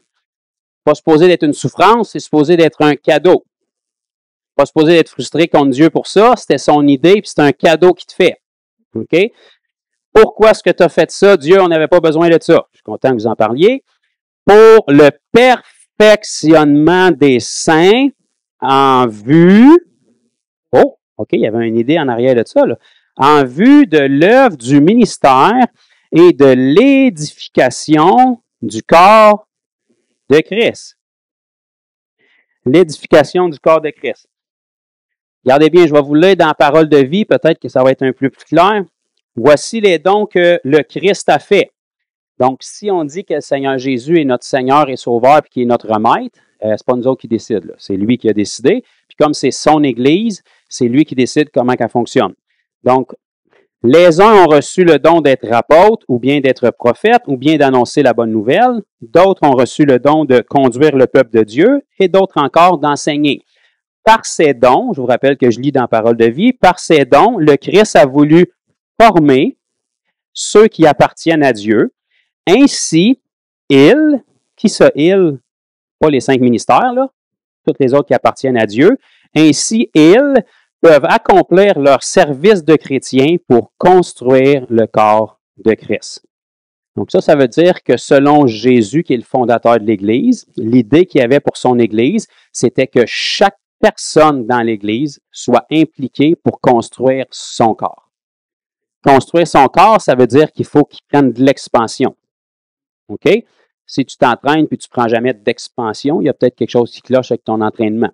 OK? Donc, il faut que chaque membre du corps de Christ puisse remplir son mandat. Et la Louis II nous le dit d'une façon en vue de l'œuvre du ministère et de l'édification du corps de Christ. Donc, quand la Bible nous dit ici l'œuvre du ministère, il faut que ce soit différent des 5 ministères qu'on vient de lire précédemment. Parce que les 5 ministères sont là pour perfectionner les saints dans l'œuvre du ministère. Mais qu'est-ce donc que ce ministère, frère Jonathan? Je suis content que vous en parliez. Ce ministère-là nous est mentionné dans 2 Corinthiens chapitre 5, qui est celui d'ambassadeur de Christ. Mais qu'est-ce que ça veut dire ça? Je suis content aussi que vous me le mentionniez. Ambassadeur de Christ signifie, comme Dieu était en Christ, réconciliant le monde avec lui, maintenant nous faisons donc les mêmes fonctions, comme si on suppliait les gens, soyez réconciliés avec Dieu. Donc, le mandat de chaque enfant de Dieu. Si tu n'as pas lu le contrat, je te le dis, dès le moment où tu as reçu le Saint-Esprit pour être son témoin, tu as été appelé et tu as reçu le ministère, homme, femme, jeune, vieux, cheveux, pas de cheveux, gros, petit, ça ne dérange pas. Tu as reçu le ministère de réconcilier ceux qui sont sans Christ avec Christ. C'est pas toi qui choisis, c'est pas mon appel. Non, non, non, tu as été sauvé pour ça. Tu as reçu le ministère de réconcilier tous ceux qui sont sans Christ avec Christ. Mais je ne me sens pas capable, mais pas moi, je le sais. Okay? Moïse a donné les mêmes excuses, puis ça n'a pas passé. Dieu le savait que tu lui donnerais ces excuses-là, fait qu'il t'a trouvé des moyens. Il t'a donné des armes qui sont puissantes, avec lesquelles combattre pour que tu gardes tes pensées correctes dans la vérité, que Dieu puisse être érigé, que tu puisses être fortifié. Et puis, à l'intérieur de son Église, qui est le corps, il a suscité 5 ministères qui peuvent, chacun d'entre eux, dans leur portion, t'apporter tout ce qui est nécessaire pour que tu sois formé, être un super ambassadeur de Christ, puis que tu puisses remplir ton mandat efficacement d'ambassadeur de Christ. Fait que si tu appartiens à Jésus, puis Jésus est ton Seigneur et Sauveur, mais que tu dis que c'est le Saint-Esprit qui t'enseigne puis que tu n'as pas besoin de rien d'autre, bien, c'est pas le Jésus de la Bible qui est ton Seigneur et Sauveur. Parce que le Jésus de la Bible dit qu'à l'intérieur de son Église, il a établi ça pour que les choses fonctionnent correctement. Pas pour faire des super-héros puis des gens meilleurs que d'autres, là. Les ministères ne sont pas meilleurs que personne. Au contraire, la Bible dit que celui qui a reçu beaucoup, beaucoup va lui en être demandé. Et celui qui a reçu peu, peu va lui en être demandé. Lorsque Dieu donne beaucoup à quelqu'un pour un ministère, il lui donne aussi la grâce d'être capable de véhiculer ce qu'il a reçu aux autres. Vous savez, notre Nouveau Testament ici, ce n'est pas tous les chrétiens de l'époque de la Bible qui ont reçu les révélations. Paul nous a donné la majeure partie de notre Nouveau Testament. Mais Dieu n'a pas donné ça à Paul pour que Paul soit un super-héros. Il a donné ça à Paul avec le mandat de transmettre. Tout ce que lui a reçu, il le reçoit avec la charge de le transmettre et de l'enseigner à l'Église. Et c'est un mandat tellement lourd que 2000 ans après, c'est encore par lui que Dieu nous enseigne. Par le Saint-Esprit, bien entendu, mais à travers les lettres de Paul. Même si c'est Paul qui les écrivait ou c'est Paul qui les citait, c'est l'Esprit qui parlait à travers lui, sinon il n'aurait pas été préservé dans nos Bibles. C'est pour ça qu'ils n'ont pas tous été préservés d'ailleurs, mais ceux qui étaient nécessaires pour nous et qui étaient inspirés par l'Esprit ont été préservés dans nos Bibles, et c'est de cette façon-là que le royaume de Dieu grandit. Donc, Jésus n'apparaît pas à tous les chrétiens. S'il apparaît à quelqu'un puis lui donne une révélation, ça vient avec un fardeau puis une charge d'être capable d'enseigner tout le corps de Christ pour que tout le corps de Christ en bénéficie. Parce que même si une personne a des apparitions de Jésus à tous les jours puis reçoit plein de révélations, il ne pourra pas changer le monde à lui tout seul. Il a besoin de tout le corps, parce que lui ne peut être que dans un seul endroit géographique, dans un seul moment. Il a besoin que tout le corps en bénéficie pour que toute l'armée puisse être des ambassadeurs efficaces, parce que ce n'est pas des membres qui font le travail, c'est des membres qui forment un corps, et c'est le corps qui fait le travail. C'est le corps de Christ à travers la planète. Quand même qu'on est extraordinaire ici, on ne peut pas rejoindre en Chine, on ne peut pas rejoindre au Pakistan. Il faut que le corps de Christ là-bas fasse son travail aussi. Donc, quand Dieu donne des révélations à différents ministères qui sont appointés, ces ministères-là ont le mandat d'enseigner le peuple. Et si le peuple reçoit cet enseignement-là, en comprenant qu'il vient de Dieu et puis le valide par la parole, bien là, il va commencer à grandir. Les ministères, c'est comme des professeurs quand on allait à l'école. OK? Vous êtes conscient qu'on ne va pas à l'école pour devenir intelligent. On va à l'école pour apprendre à développer l'intelligence qu'on a déjà dans différents domaines. Et à l'école, on a différents professeurs pour différentes matières. Un n'est pas mieux que l'autre. Il t'enseigne simplement des différentes matières. Ton prof de mathématiques, ton prof de français, il n'y en a pas un nécessairement qui est plus intelligent que l'autre. Il y a des compétences dans un domaine. Mais si tu es excellent en français et tu ne connais rien d'autre, tu n'es pas bien plus avancé.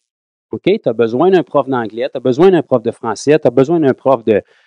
Bon, aujourd'hui, il enseigne différentes choses, là, mais tu as besoin de professeurs dans différents domaines. C'est la même chose dans l'Église. Prenez les ministères comme différents professeurs pour différentes matières pour que vous appreniez à utiliser la capacité que vous avez déjà. OK? Dès le moment que vous êtes né de nouveau, vous avez tout pleinement en Christ. Vous avez une bombe atomique dans votre esprit, vous êtes assis dessus, vous avez la parfaite connaissance de Christ dans votre esprit, mais pas dans votre intelligence. Elle a besoin de se rattraper sur le miracle extraordinaire qui s'est passé dans votre esprit. Parmi les façons qu'elle peut se rattraper puis apprendre à être renouvelée dans son intelligence pour que ça produise des transformations dans votre vie, selon Romains 12.2, c'est à travers les ministères. Les ministères vont vous apporter la vérité, que vous allez valider vous-même dans la parole. L'Esprit va mettre un sceau dessus. Et puis là, dès le moment que la vérité est établie dans vos pensées, vous allez commencer à renouveler votre intelligence. Vous avez déjà lu ça dans vos Bibles, dans Romains 12.2. Ne vous conformez pas au siècle présent, mais soyez transformés par le... OK, je pensais que c'était par l'imposition des mains d'un super évangéliste avec un méga onction. Vous tombez à terre, vous roulez à travers la salle, vous vous relevez, vous êtes complètement transformé. Non. Ça peut arriver, ça peut te toucher, ça peut te bénir, mais ce n'est pas ça qui va te transformer. Si tu roules ici, tu peux même marcher au plafond si tu veux parce que tu es sous l'onction. Si tu ne ressors pas transformé et tes pensées ne sont pas renouvelées, tu vas marcher sur l'onction de la personne qui a prié et ça va faire un temps. La personne ne peut pas te brancher sur intraveineuse, sa consécration. Là. Sa consécration va te toucher, ça va te donner un choc électrique, mais tôt ou tard, il va falloir que toi, tu marches sur ta propre révélation. Puis ça, si tes pensées ne sont pas renouvelées, tu vas marcher de prière en prière, de conférence en conférence, d'homme de Dieu en homme de Dieu. Puis honte, tu vas être démoli. Jusqu'à temps que tu aies ta prochaine injection de Jésus. Là. C'est pas comme ça que ça marche. Le Seigneur veut que tout le corps soit perfectionné, que tout le corps soit solide, que tout le corps soit fort, puis là, le royaume de Dieu va pouvoir avancer. Dieu veut faire plein de choses. Il cherche juste des canaux qu'il peut utiliser pour faire ces choses-là. Verset 13. Jusqu'à ce que nous soyons tous parvenus à l'unité de la foi et de la connaissance du Fils de Dieu. OK? Fait quand même que Dieu apparaît à un apôtre, super bishop, trishop intergalactique, là, puis qui donne toutes les révélations du monde, là, tant mieux pour lui. Mais le but, c'est que nous arrivions tous à l'unité et à la connaissance de Dieu. Donc, toute la connaissance qu'une personne reçoit, son mandat, c'est de la transmettre pour que tout le corps arrive à la connaissance de Dieu, pour que le corps, pas juste les membres individuellement, mais que le corps ressemble à Jésus. Jusqu'à ce que nous soyons tous parvenus à l'unité de la foi et de la connaissance du Fils de Dieu, à l'état d'homme fait, à la mesure de la stature parfaite de Christ. Parce que ça serait anormal que le corps de Christ ne ressemble pas à Christ. C'est le corps de Christ. Fait que pour que le corps de Christ ressemble à Christ, il faut que tous les membres ressemblent à Christ, il faut que tous les membres soient unis, il faut qu'ils soient unis dans une vérité. Il ne peut pas y avoir 25 vérités, il peut y avoir 25 opinions, mais il y a une vérité. Afin que nous ne soyons plus des enfants, flottant et emportés à tout vent de doctrine par la tromperie des hommes, par leur ruse dans les moyens de séduction. C'est là-dessus que les forteresses se construisent, là.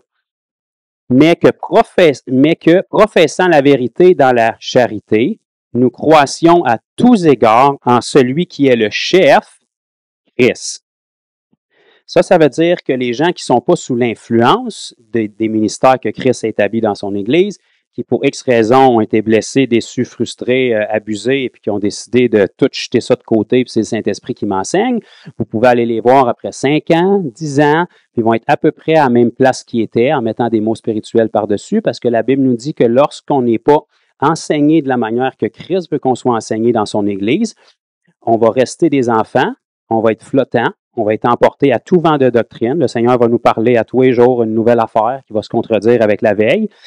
Et puis, on va être séduit par la tromperie des hommes et par leur ruse de séduction. OK? Puis là, il va y avoir un paquet de forteresses qui vont s'ériger. Maintenant, je suis conscient qu'il y a beaucoup de gens qui ont rejeté toute forme d'autorité parce qu'il y a eu beaucoup d'abus. OK? Mais c'est pour ça que ça prend du discernement puis qu'on doit juger un arbre à ses fruits. Quand même que la personne parle bien, quand même qu'elle a une église de 40 000 personnes, comme elle regarde les fruits. Est-ce qu'elle porte des fruits dans sa vie qui sont à l'image de Christ? Les fruits, ça ment pas. Tu n'aimes peut-être pas comment il parle, comment il est habillé, qu'est-ce qu'il fait. Ça, c'est ton affaire. Regarde les fruits. Le Seigneur va passer justement à travers quelqu'un que tu n'aimes pas, juste pour te frustrer un peu, puis pour bouleverser ta religion, pour que tu regardes aux fruits, que tu arrêtes de regarder au contenant, puis que tu regardes au contenu. Les fruits, ça ment pas. Si les fruits sont là, ça veut dire que la croyance est véridique, puis il y a une obéissance sur cette croyance-là. Fait que place-toi sous l'enseignement de personnes qui ne vont pas dominer sur toi, mais qui vont être capables de t'instruire et de te montrer comment est-ce qu'eux sont arrivés à avoir ces fruits-là dans leur vie. Donc, si tu as 5 ministères pour perfectionner le corps à l'image de Christ, puis tu es constamment sous l'influence d'un seul ministère, exemple pasteur ou exemple évangéliste, bien, tu vas être extrêmement bien formé dans une avenue sur 5 ou 2 fois sur 5. Mais si tu veux être un chrétien complet à l'image de Christ, tu as besoin de tout. Tu ne peux pas te faire flatter à l'année longue par un pasteur. Tu as besoin d'un évangéliste qui vient te donner 3-4 taloches, tu te mets à pleurer, puis après ça, le pasteur va te consoler. Tu as besoin d'un apôtre qui vient à la ville, qui bouleverse toute la patente, qui amène un paquet de nouveaux mondes dans l'Église, qui prennent ta place, puis qui rouvre les stores pas à bonne hauteur. Tu as besoin d'être choqué un peu, frustré un peu, secoué dans ta tradition, ta religion. Puis après ça, il arrive un autre ministère. Tu as besoin d'un prophète qui arrive, puis quand même, si toute ta vie, tu as dit ça n'existe plus, puis le prophète te dit la couleur de ton tapis chez vous, puis qui te dit t'es rendu à quel âge, puis comment de cheveux que tu as sur la tête pour te secouer un peu, puis te dire OK, j'ai peut-être besoin de grandir dans cet aspect-là. Fait que tu ne grandiras jamais dans la prophétie si tu ne crois pas dans le ministère de prophète. Et encore une fois, si tu as été chaudé, puis tu as vécu des abus, puis tu as vu du faux, s'il y a du faux, c'est parce qu'il y a du vrai. Le diable ne va jamais faire de la contrebande avec quelque chose qui n'existe pas. Il va toujours pervertir quelque chose qui existe pour t'empêcher d'accéder à la vérité. Il va t'offrir un mensonge. Alléluia. Verset 16. C'est de lui et grâce à tous les liens de son assistance que tout le corps, et je répète, la Louis II nous dit que tout le corps, bien coordonné et formant un solide assemblage, tire son accroissement, supposé d'avoir une croissance, pas une décroissance, une croissance, selon la force qui convient à chacune de ses parties et s'édifie lui-même dans la charité ou dans l'amour. Tout ça se fait comment? À travers ce qu'on vient de lire dans le début du verset 4. Entre autres, ce n'est pas la seule façon, mais c'est une des façons, puis elle n'est pas optionnelle. Le Seigneur n'a pas fait un sondage là, pour vous demander votre opinion. Il vous a annoncé la structure qu'il avait établie dans son Église. Tu sais, dans une garderie, c'est plein de petits enfants, puis ils sont bien innocents, puis ils sont bien gentils, mais tu ne peux pas les mettre dans une garderie, pas de surveillant. Là. Ils vont remettre le feu, ce ne sera pas long. Okay? Ils sont bien intentionnés, là, mais ils sont ignorants. Ils ne savent juste pas. Okay? Puis ils n'ont pas personne pour les structurer.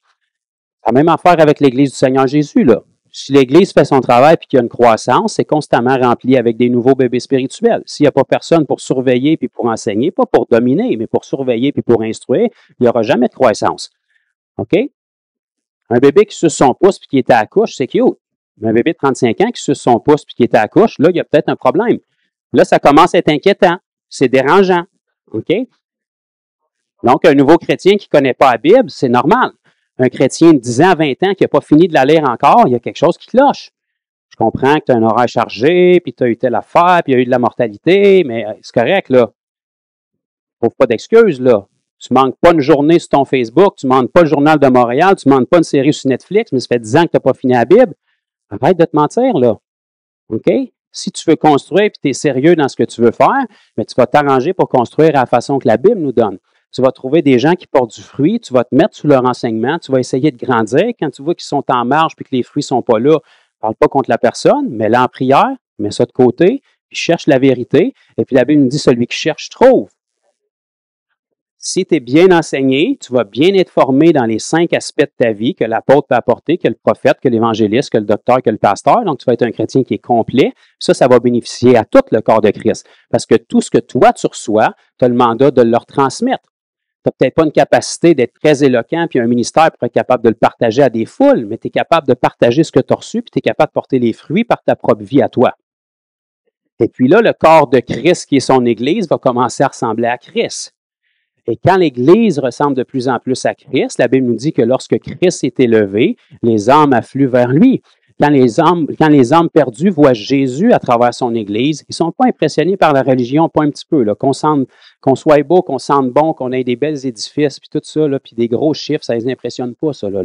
Lorsqu'on va être capable de refléter Christ, la nature de Christ, Christ était très humble, pourtant les foules le suivaient. Pourquoi? Parce qu'il transportait quelque chose. Il transportait la vérité. Quand les gens n'aimaient pas ce que Jésus avait à dire, il était là pour les guérir quand même. Quand les gens n'aimaient pas ce que Jésus avait à dire, il était là pour les délivrer de leurs démons quand même. Quand les gens n'aimaient pas ce que Jésus avait à dire et qu'il y avait le ventre vide, il était là pour les nourrir aussi. Fait que même si tu n'aimes pas ce qu'il a à dire, il y a des résultats qui sont conséquents avec. Fait que c'est peut-être pas lui qui est dans l'erreur, c'est peut-être toi. Puis tu as peut-être besoin de changer. Fait que quand le corps de Christ est uni dans une seule et même foi, quand le corps de Christ n'est pas fait avec des gens flottants, vous savez, les nouveaux convertis, il faut toujours qu'il y en ait, constamment, dans chacune de nos vies. Ces nouveaux convertis-là, quand ils arrivent dans l'Église, il faut qu'ils puissent apprendre de quelqu'un. Right? Donc, si les convertis de 10 ans, 20 ans sont encore bébés, de qui est-ce que les véritables bébés vont pouvoir apprendre? Si la Bible nous appelle à faire des disciples, les nouveaux disciples, on n'a jamais fait des disciples. Comment est-ce qu'on peut faire des disciples avec les nouveaux disciples si on n'a jamais fait des disciples? Parce qu'on ne peut pas enseigner aux autres ce qu'on n'a pas fait. Fait que si on veut être capable d'apprendre à faire des disciples, il faut faire des disciples. Puis pour faire des disciples correctement, il faut que notre vie les amène à Christ. La puissance de Dieu, ça, c'est donné. Ça ne se mérite pas. Les dons du Saint-Esprit, vous avez un qu'à faire des pas de foi, ils vont se manifester à travers vous. Je vais vous dire quelque chose d'encore plus choquant. Puis ceux qui veulent se désabonner, c'est le temps, là.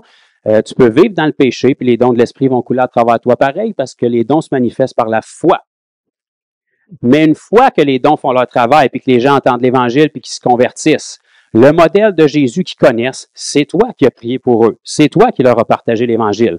Fait que si tu vis dans le péché, tu leur envoies le modèle qu'on peut guérir les malades, chasser les démons, puis prêcher l'Évangile, mais qu'une fois qu'on est sauvé, puis un chrétien, ça vit comme ça. Ça vit dans le péché. Ça vient à l'église le dimanche, puis ça va à la taverne la fin de semaine. OK? Donc, vous devenez le modèle de Jésus-Christ pour les gens qui rentrent dans la vie chrétienne. Donc, à ce moment-là, c'est important que vous soyez des bons modèles. Ça n'empêchera pas la puissance de Dieu de couler à travers vous, mais ça peut affecter la vie des gens qui viennent à Christ, puis on va être redevable pour ça. Fait que oui, on se doit d'être des modèles de foi, d'obéissance pour que la puissance de Dieu coule à travers nous. Il faut être disponible. Mais on se doit aussi d'avoir une vie de sainteté pour que les nouveaux qui sont impactés par la puissance de Dieu aient des bons modèles de Christ quand ils viennent à Christ. Parce que les gens qui viennent à Christ ne seront jamais plus élevés que les gens qui les enseignent. Quand on se place sous l'enseignement de quelqu'un, la Bible nous dit le disciple n'est pas plus grand que le maître. Mais si le maître fait bien son travail, le disciple va être comme son maître. Donc, si tu ne veux pas ta vie chrétienne, à combien plus forte raison un nouveau converti ne la veut pas non plus? Puis à combien plus forte raison un inconverti ne la veut pas ta vie chrétienne, si toi, tu n'en veux même plus? Fait que si ta vie chrétienne n'est pas excitante, il y a quelque chose qui cloche avec ta vie chrétienne. Si tu ne veux plus de ta vie chrétienne, ne va pas penser que quand tu vas témoigner un inconverti, il va en vouloir. OK? Si tu as quelque chose d'excitant, de désirable, puis que tu as trouvé la solution, tu n'es plus en recherche, tu as trouvé. Mais si tu as trouvé, tu es capable d'apporter aux autres qui sont à la recherche. Mais si tu cherches autant que ceux qui sont à la recherche dans le monde, puis tu n'as pas trouvé, puis tu vas d'église en église, puis de révélation en révélation, tu ne pourras pas vraiment convaincre les gens puis leur apporter quelque chose de valable. Mais quand tu as trouvé, tu as trouvé. Moi, je suis marié, je ne cherche pas, j'ai trouvé, je suis comblé. Si je continuerai à chercher constamment, ça démontre une chose, je ne suis pas comblé. Si Christ nous a comblés dans tous les aspects de notre vie, on ne cherche plus, on a trouvé. On grandit dans cette révélation-là, mais c'est toujours Christ. C'est toujours Christ dans chaque aspect de notre vie. Notre progression se fait à mesure de notre obéissance, puis on a quelque chose d'excitant à partager aux gens. Là, le corps de Christ grandit dans l'unité. Là, les ministères peuvent faire réellement leur travail. On va essayer de terminer avec ça. Sauver la planète, ce n'est pas le travail d'un apôtre, puis d'un évangéliste, puis d'un pasteur, puis d'un enseignant, puis etc. Le travail de l'évangéliste, c'est de sauver des âmes. Oui, pas parce qu'il est évangéliste, parce qu'il est ambassadeur de Christ. En plus de son mandat d'ambassadeur, il y a un autre mandat sur sa vie qui est celui d'évangéliste, qui est d'enseigner l'Église à être capable d'amener des âmes à Christ. Pas pour que lui fasse le travail à la place de l'Église, pour que lui fasse son travail, soit un modèle, mais qu'il soit capable d'enseigner aussi l'Église à être capable d'amener des âmes à Christ. Le travail du prophète, c'est pas de prophétiser sur toute la planète puis d'être le seul. Oui, c'est de démontrer comment la prophétie fonctionne, mais son travail, c'est d'enseigner le peuple, être capable de se développer dans le don de prophétie pour que tout le corps puisse bénéficier des paroles prophétiques que le Seigneur en réserve pour nous. Fait que les ministères, ils ont le même mandat que chaque enfant de Dieu, mais en plus, ils ont un mandat d'enseigner le corps de Christ dans la grâce que Dieu leur a donnée, qui est spécifique à chacun, pour que tout le corps ressemble à Jésus, et puis que quand les gens rencontrent un chrétien, peu importe c'est qui, peu importe qu'il y ait un ministère spécifique ou pas, ils rencontrent Jésus. Ils entendent la vérité, puis ils expérimentent la vérité. Donc, comme je n'ai jamais fini, puis je fais juste arrêter, je vais juste arrêter là. Donc, mon but ce soir, c'était de vous faire ressortir vraiment que c'est quoi l'Église? C'est pas une religion, bien que c'est ce qu'on a connu pour la plupart d'entre nous ici en Amérique, mais l'Église, c'est la plus haute institution qu'il y a ici-bas sur Terre, la véritable Église de Christ. Elle a le plus grand des mandats. C'est elle qui peut affecter le plus le cours des choses ici-bas. C'est elle qui détermine si Dieu est apte à agir ou pas ici-bas. Vous savez, si le Québec ressemble à ce qu'il ressemble en ce moment, c'est pas parce que Dieu est occupé ailleurs, là. C'est parce qu'il cherche des canaux à travers lesquels passer, puis il peut juste faire au Québec ce qu'il peut faire avec les canaux de disponibles. C'est tout. C'est pas Dieu qui retient sa bénédiction, c'est pas parce que c'est pas son temps, c'est pas parce que, non, depuis 2000 ans, c'est le jour du salut. Partout sur la planète. Peu importe où. Il a juste besoin des canaux qui sont disponibles pour que son mandat puisse s'accomplir. Et ça, c'est son corps, le corps de Christ qui est l'Église. Mais pour que Dieu puisse couler librement à travers son corps, ça prend un corps qui est en accord avec Christ. Si le corps de Christ est constamment en train de contester avec la tête qui est Christ, il y a une division dans le propre corps. Si chaque membre sont constamment en train de se contester entre eux autres, le corps est déchiré en dedans de lui-même. Fait qu'au lieu de combattre contre son véritable ennemi, il est en train de se combattre entre lui-même. C'est comme ça que Dieu faisait pour amener la confusion dans le camp de l'ennemi dans l'Ancien Testament. Ça ne devrait pas être dans le corps de Christ. Le corps de Christ devait être uni ensemble et uni aussi à Christ par le même esprit. Et cette unité-là est principalement faite à travers les ministères qui perfectionnent le corps pour qu'on soit tous à l'image de Christ et qu'on ait un véritable impact. À ce moment-là, les ministères peuvent s'épanouir et faire leur travail correctement. Et puis, chaque personne peut apporter la croissance au royaume de Dieu plutôt que ce soit simplement les ministères. Parce que dans une église, disons que sur 100 personnes, il y a peut-être 10 ministères si on est généreux. Généreux, disons. C'est bien plus polyvalent s'il y a 110 personnes qui amènent des gens à Christ que s'il y en a juste 10 qui sont dans le ministère. Comprenez, le calcul est simple à faire, là. Le travail des 10, c'est pas de sauver la planète. Le travail des 10, c'est de former les 100 qui sont là pour que les 100 utilisent leur cercle d'influence, soient capables de les guérir, de les délivrer, de leur partager le message pour que ça puisse grandir, puis que tous ceux qui se convertissent à Christ puissent se joindre à la communauté, puis là, ça continue. On les enseigne, puis eux touchent leur cercle d'influence, puis là, il y a une croissance qui se fait. Si on est là aujourd'hui, c'est parce que c'est ça qui a commencé il y a 2000 ans à Jérusalem. L'Église faisait son travail correctement. L'Église a été fondée sur les apôtres et les prophètes. Et puis là, on érige ça depuis ce temps-là, puis on construit dessus. Fait que je peux faire une prière générale pour chacun de vous. Et puis après ça, ben, s'il y a des besoins spécifiques par après, ben, ça va me faire plaisir de prier pour ces besoins-là. Autrement que ça, ceux qui doivent partir, je vous bénis dans le nom de Jésus. Et puis, j'espère qu'il y a un petit pourcentage de ce que vous aurez entendu ce soir qui ne tombera pas au sol, mais qui va vraiment se loger dans votre cœur. Et puis, demandez au Seigneur si ce n'est pas déjà fait, qu'est-ce que vous pouvez faire, puis moi aussi, dans le concret, pour agir sur ce que vous avez reçu ce soir. Pas besoin d'attendre 10 ans, là, dans l'immédiat. Qu'est-ce que je peux corriger dans ma façon de penser, dans ma croyance, dans ma façon d'agir, dans les gens qui parlent dans ma vie? Est-ce que je peux faire du ménage dans les gens qui ont une voix dans ma vie? Est-ce que je peux en sortir? Est-ce que je peux en intégrer? Est-ce qu'ils me bénéficient ou ils me nuisent? Etc. Fait que, Seigneur Jésus, je veux juste te bénir pour ta parole qui est si précieuse. C'est tellement bon, tellement véritable, tellement instructif pour nous de pouvoir la partager, Seigneur Dieu. Merci de continuer à la faire résonner, que ta voix puisse faire écho dans le cœur de chacun de mes frères et sœurs, moi inclus ici ce soir, Seigneur.